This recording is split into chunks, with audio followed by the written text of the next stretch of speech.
quelque part, comme 37 000 de ses fidèles, plus les membres de leur famille, nés ou à naître, traqués jour et nuit par la répression coloniale.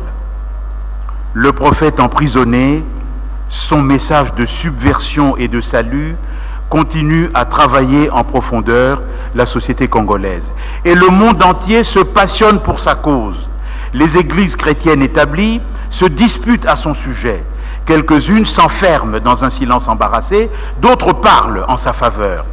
Les panafricanistes noirs d'Afrique et des Amériques l'adoptent aussitôt comme un frère de combat. Les hommes, les femmes, les partis de gauche, même les communistes, dont on connaît l'athéisme, se proclament solidaires avec sa cause. Au Congo, apparemment, il ne se passe rien. Le Congo de l'époque était réputé être l'empire du silence. Or, c'est ici, dans cette commune, où habitait un certain Joseph Kasavubu. C'est dans cette commune que ce message s'est à nouveau exprimé. Que dis-je? Que ce message de subversion, de salut et d'espoir a explosé avec la violence et la brutalité d'une colère légitime trop longtemps contenue. C'était le 4 janvier 1959, une nuit d'émeute qui a suffi pour jeter par terre l'édifice réputé inébranlable du système de domination coloniale. Ce jour-là, cette nuit-là, les Noirs du Congo ont su qu'ils étaient devenus blancs. Ils ont su, ils ont vu que la prophétie de Simon Kimbangu devenait une réalité. Permettez-moi d'évoquer ici un souvenir personnel par rapport à cette géographie kimbanguiste des communes de Kinshasa. C'est encore ici, dans cette commune de Kasavubu, que moi, Elika Mbokolo, j'ai vécu des choses inoubliables que je tiens à rapporter. C'était un autre mois d'avril, car dans l'histoire du kimbanguisme, il y a des mois qui parlent. Il y a le mois de juillet, il y a le mois d'avril. C'était un mois d'avril, avril 1960, au moment où le corps de Simon Kimbangu, ayant parcouru le Congo, de Kinshasa, de Mbanzangungu à Kinshasa, de Kinshasa vers le nord, du nord vers le sud jusqu'au Katanga, le corps de Simon Kimbangu mort regagnait Nkamba via Kinshasa, mais cette fois-ci par le sud. Le prophète réalisant ainsi, à son corps défendant, le tour complet du territoire de l'actuelle République démocratique du Congo. Cette époque, la période d'avril 1960, est une période, comme chacun sait, chargée de fièvre, d'effervescence politique, la première de notre pays, et à l'époque, on ne parlait que de politique. Bolikango, Kasavubu, Pelumumba, Nakalonji, tout le monde connaît cette chanson. Or, Simon Kimbangu surgit, c'est l'homme inattendu de cette année 1960. Simon Kimbangu surgit dans cette période. La maison de mes parents se trouve quelque part ici, non loin de ce centre, presque au croisement de l'avenue Gambela et de l'avenue de la Force publique. Ce jour-là donc, je crois que c'était peut-être le 2 avril 1960, j'entends de l'intérieur de la maison un énorme brouhaha accompagné de mouvements divers désordonnés de foule, une sorte de précipitation fiévreuse. Le jeune garçon que j'étais à l'époque sort de la maison et demande « Mais que se passe-t-il encore ?» Quoi, tu ne sais pas? Mais qu'est-ce qu'il faut savoir? Ngunzamfu Muvutukidi, le prophète, l'envoyé de Dieu, est revenu. Le prophète? Mais oui, toi aussi, le prophète Simon Kimbangu, il est revenu. On l'a vu en Ngiringiri, c'est la commune voisine. On l'a vu, il se produit des miracles, et nous tous, nous allons là-bas. C'était au rond-point de la Force publique, au croisement de la Force publique et de l'avenue Gambela. Voilà comment un adolescent de Kinshasa de 15 ans a rencontré quelqu'un dont il n'avait presque jamais entendu le nom et qui s'appelait Simon Kimbangu. Il y a donc une passion de Simon Kimbangu. Comme l'a bien montré le regretté Jules Chaumet, notre ami, le frère indéfectible des Congolais et de leur combat. Mais ce que je voudrais dire ici avec force, c'est que nous ne sommes pas autorisés à réduire Simon Kimbangu et le kimbanguisme à une lecture de malheur, une lecture de souffrance, une lecture souffreteuse, qui ne verrait dans le kimbanguisme que cette succession de souffrances sur la terrible, l'interminable répression dont le prophète et l'Église ont été la cible pendant la quasi-totalité du régime colonial.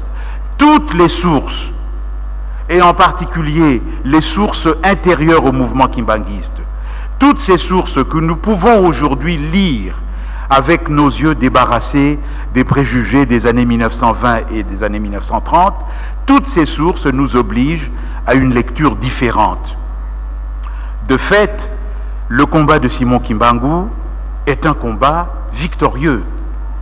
Victoire d'abord sur le colonialisme, car c'est lui, le colonialisme, qui avait d'abord condamné Simon Kimbangu et pourchassé ses disciples, et qui s'est trouvé dans l'obligation, le 24 décembre 1959, à quelques mois de l'indépendance du Congo, de se résoudre enfin à voir l'évidence selon laquelle il était impossible de détruire l'église kimbanguiste. Elle est encore là, debout, devant nous. Nous ne pouvons que la reconnaître. Et aujourd'hui, cette église, au moment où nous parlons, la voici qui continue de vivre et qui est devenue une grande dénomination religieuse, non seulement au Congo, mais aussi en Afrique centrale et au-delà, dans quelques dizaines, sans doute 3 dizaines ou davantage de pays. Par son Église, voilà donc Simon Kimbangu présent parmi nous, victorieux et triomphant au-delà de la mort. Victoire encore de Simon Kimbangu dans le Congo indépendant, où cette Église est devenue l'un des acteurs les plus originaux du développement économique, social, intellectuel et culturel de notre pays. Et c'est justice, c'est pour cette raison que ce pays, cette nation, cet État, en la personne du président de la République, Joseph Kabila Kabange, a fait à Simon Kimbangu l'honneur légitime, lors du cinquantenaire de notre indépendance, de le citer dans l'ordre de héros nationaux Kabila Lumumba et de lui remettre, cela a déjà été dit, à titre posthume, mais mieux vaut tard que jamais, la prestigieuse médaille de grand cordon de cet ordre. Victoire enfin, mais la liste de cette victoire n'est pas close à ce point. Victoire enfin sur le procès inique qui lui a été fait en 1921, puisqu'un autre procès est venu défaire ce que le premier a fait. Vous le savez tous, avant-hier, le 22 juillet, le procès en révision des arrêts de 1921 a, comme il se doit, remis les choses dans le bon ordre, libéré Simon Kimbangu d'une condamnation injuste, lui et ses 13 compagnons, et remis à Simon Kimbangu l'honneur et le prestige qui n'ont jamais cessé d'être le sien. On voit donc une chose unique, contrairement à ce que dit le proverbe, un prophète qui d'entrée de jeu a été perçu par quelques-uns des siens et qui finalement a été reconnu par tous comme un prophète dans son propre pays. Les choses sont donc claires, ou plutôt elles devraient être claires. En réalité, elles ne le sont pas. À coup sûr, je dirais que Simon Kimbangu est une des grandes figures fondatrices que le Congo a données à ses citoyens, à l'Afrique et au reste du monde.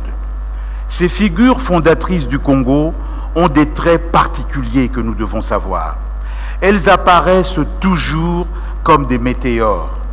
À peine les a-t-on aperçues dans une fulgurance éblouissante qu'elles disparaissent, et toujours dans des conditions tragiques, pour être aussitôt prises en charge, non pas par les Congolais, mais en dehors du Congo, avant d'être reconnues par les Congolais eux-mêmes. Bien sûr, je pense ici à Kimpavita, brûlé un jour d'avril 1706. Je pense aussi évidemment à Patrice Lumumba, assassiné le 17 janvier 1961. Je pense encore à Laurent Désiré Kabila, assassiné le 16 janvier 2001. Je pense bien sûr à tous les autres, connus et moins connus, qu'on ne peut pas citer ici. Du coup, cela veut dire que ces figures fondatrices apparaissent comme des constellations complexes, paradoxales, de signes, de symboles, de manifestations, d'expressions de choses qui restent toujours difficiles à définir et quelquefois difficiles à décrire. De fait, le kimbanguisme, c'est beaucoup de choses à la fois. Certains disent trop de choses à la fois. Le kimbanguisme, c'est d'abord évidemment une histoire, mais une histoire vraie. L'histoire, si on peut dire, des historiens. Une histoire aux repères clairement établis. C'est l'histoire, non pas d'un homme qui surgit, mais l'histoire d'un long cheminement, un cheminement de plusieurs siècles, ici au Congo, mais aussi en Afrique centrale, un cheminement dans lequel Simon Kimbangu occupe depuis 1921 une place de choix et il apparaît comme le moment le plus fort. C'est notre aîné, Martial Sinda, qui est assis ici, qui nous l'a appris et que j'ai lu, encore un souvenir personnel, avec un mélange d'émotions, hein, Martial, je dois le dire, d'envie et presque de jalousie en disant « Ah là là, il a écrit le livre que je voulais moi écrire !» Mais tu as très bien fait parce que ce livre a ouvert les yeux à beaucoup d'entre nous et a précipité beaucoup d'entre nous, ceux de ma génération, celle de la génération qui me suit, celle de la génération qui suit la génération qui me suit, et ainsi de suite. Donc c'est une histoire vraie, une histoire d'hommes, de femmes, d'événements, de lieux, d'acteurs, de témoins, de personnes qui sont toutes identifiables et qui sont en cours d'identification. Le kimbanguisme, c'est aussi une géographie aux contours sans cesse plus larges. La géographie dans laquelle on peut suivre les chemins de la prédication, les sites des apparitions et des miracles, les routes de la déportation, les sentiers des pèlerinages, les voies de l'exil, les réseaux nationaux et internationaux des migrations forcées ou volontaires. Le kimbanguisme, c'est encore un univers social très complexe où l'on rencontre des lignées, des familles entières très stables sur plusieurs générations, dont les premiers membres remontent aux premiers temps de la colonisation et dont les héritiers actuels, nous en avons vu quelques-uns, des enfants de 4 et 5 ans, ne le cèdent en rien, en ferveur, à ses lointains ancêtres. On trouve là des femmes et des hommes de toutes origines géographiques, de toutes conditions sociales, des Congolais et des non-Congolais, des gens d'Afrique centrale et des autres parties du continent, des Africains de l'intérieur et ceux des diasporas, des Africains et des non-Africains, des Noirs, des Blancs, des gens de toutes les couleurs, comme on dit.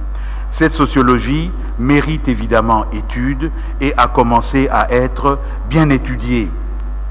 Le kimbanguisme, c'est aussi une foi. Ce sont des croyances qui se donnent à voir dans des pratiques rituelles particulières.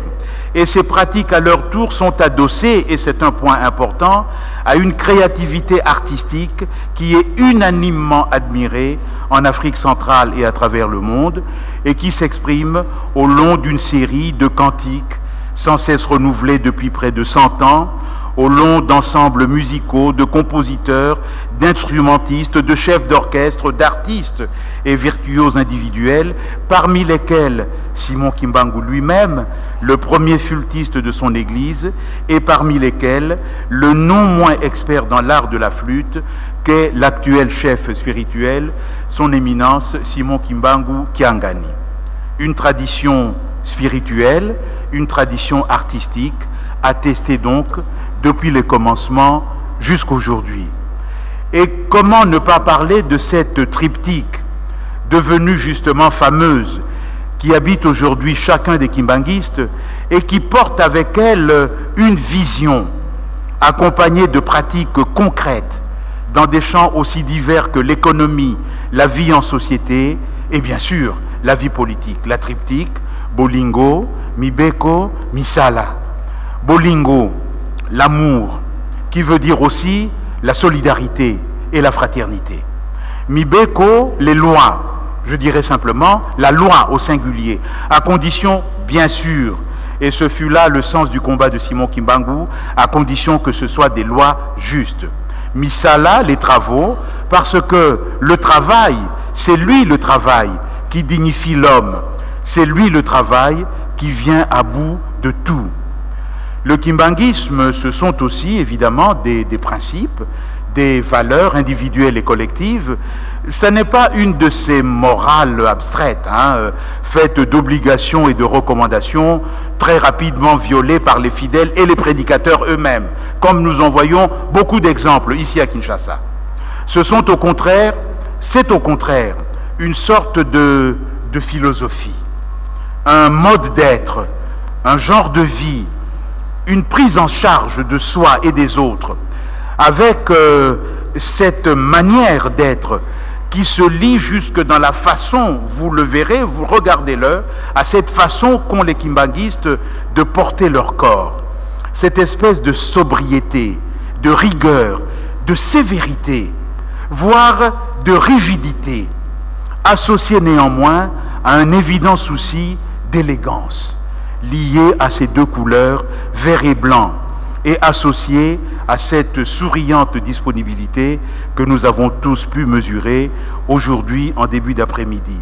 Il y a aussi cette sévérité, cette apparence de raideur, mais que viennent aussitôt démentir ces beaux balancements des mains, des bras, des têtes, des jambes et des corps, lorsque entrent en scène les fanfares, les flûtes et les chœurs kimbanguistes.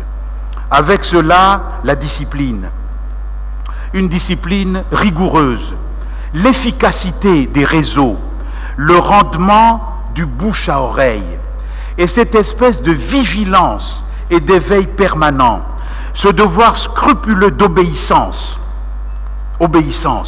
associé à l'obligation d'initiative, toutes choses qui sont sans doute l'héritage de cette longue, belle et très importante période de clandestinité.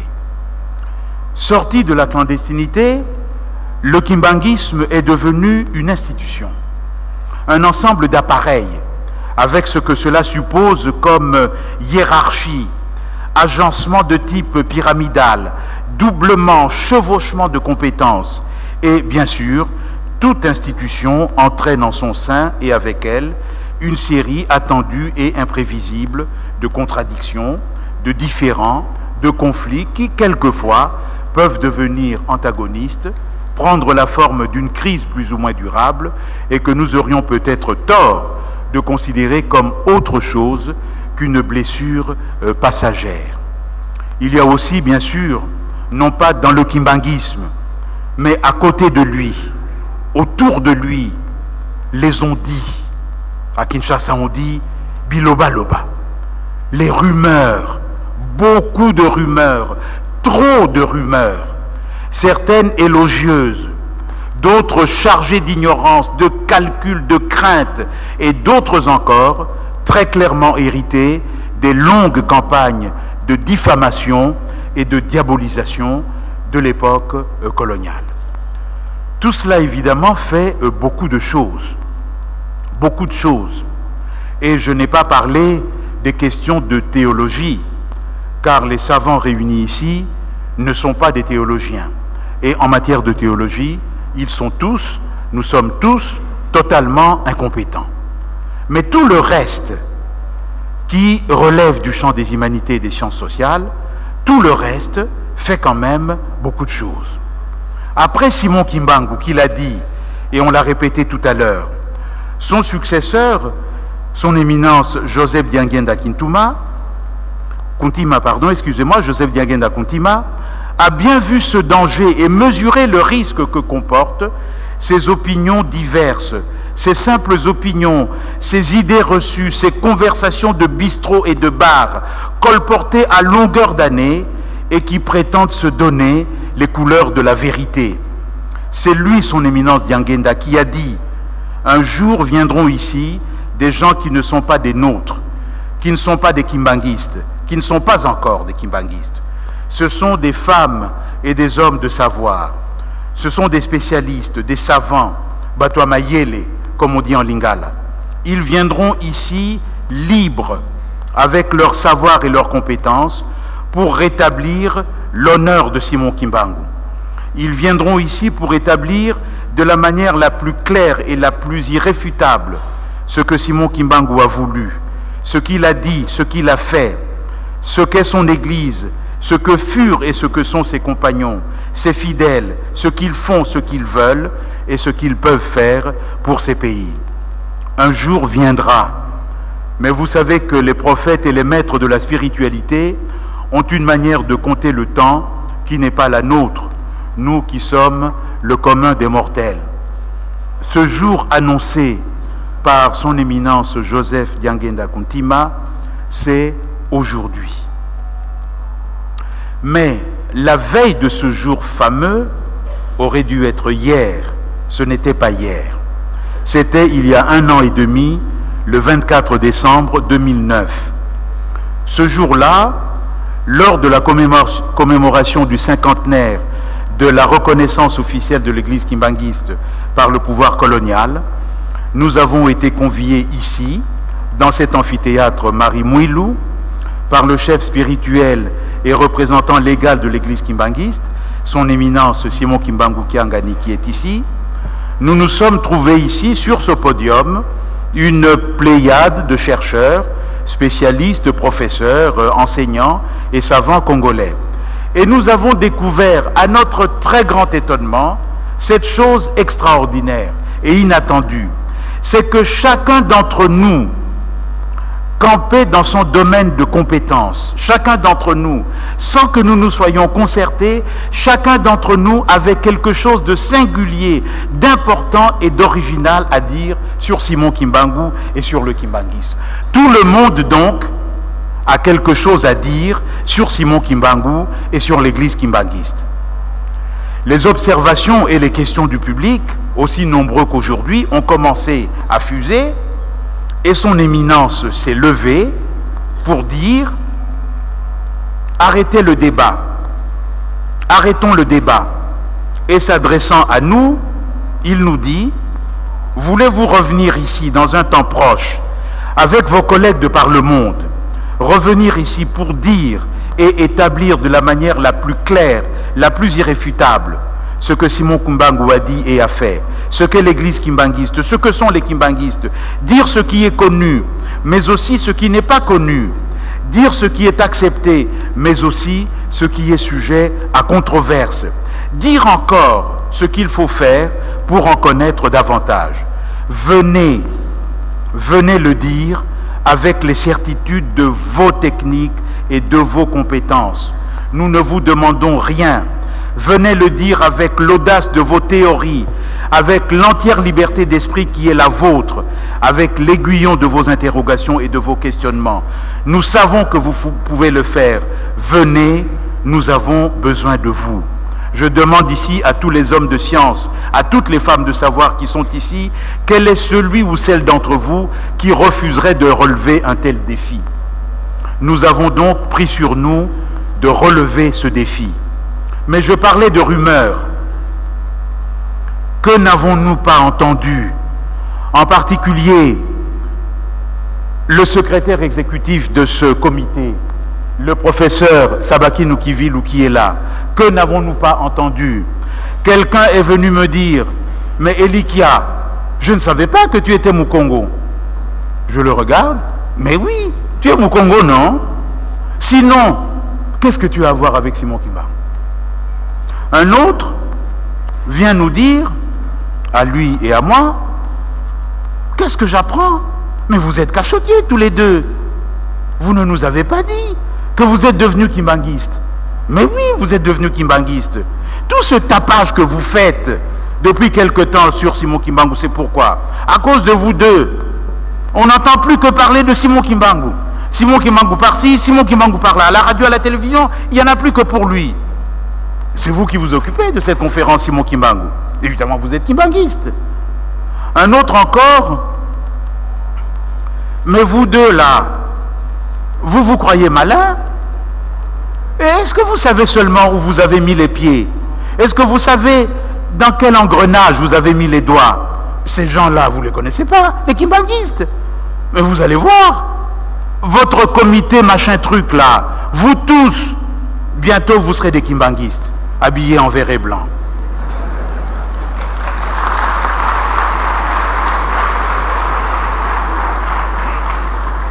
Mais j'ai entendu aussi à Kinshasa, comme à Paris, à Bruxelles, à Madrid, où nous avons été rencontrer le professeur Luis Beltran, qui est ici présent, et que nous avons fait docteur honoris causa hier.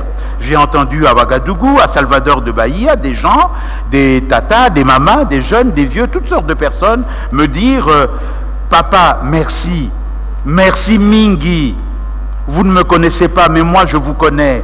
Je sais ce que vous faites sur Simon Kimbangu. Je sais ce que vous faites pour Simon Kimbangu. Merci papa. » Et je réponds toujours, ce n'est pas moi qu'il faut remercier. Ce n'est pas nous qu'il faut remercier. Nous ne sommes pas des gens de l'Église. Nous sommes des hommes de science, des travailleurs de l'esprit. Quand la demande est juste, quand la demande en vaut la peine, nous faisons toujours ce qu'on nous demande de faire. Celui qu'il faut remercier, car il y a quelqu'un qu'il faut remercier, c'est son éminence Simon Kimbangu Kiangani. C'est lui qui a décidé de faire, c'est lui qui nous a demandé de faire.